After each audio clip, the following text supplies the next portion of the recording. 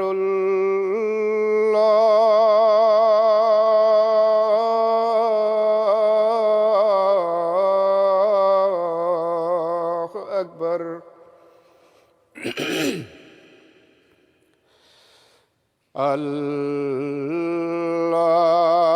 Allahu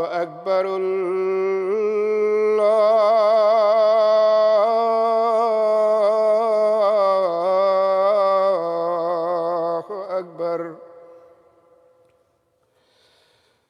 أشهد أن لا إله إلا الله. أشهد أن لا إله إلا الله.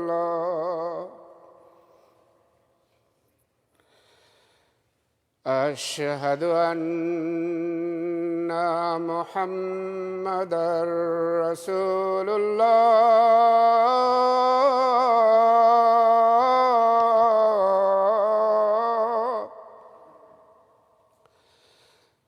أشهد أن محمدًا رسول الله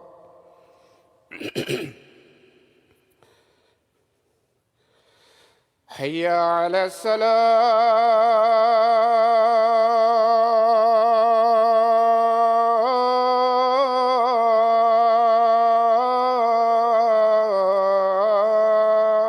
الصلاة حي على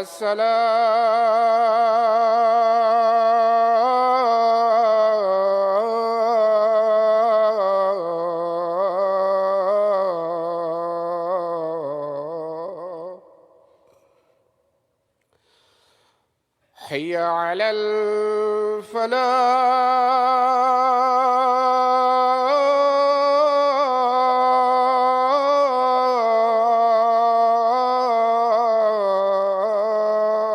الفلاح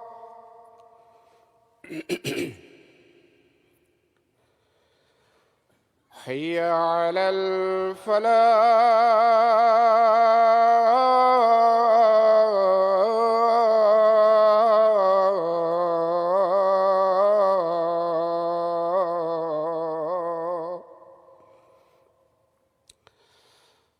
الله أكبر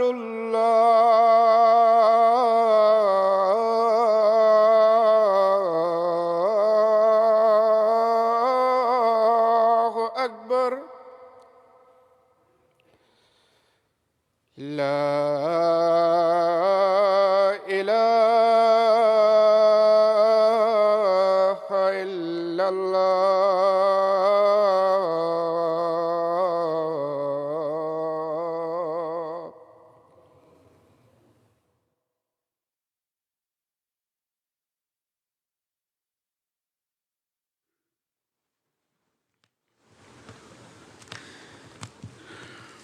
السلام عليكم ورحمة الله.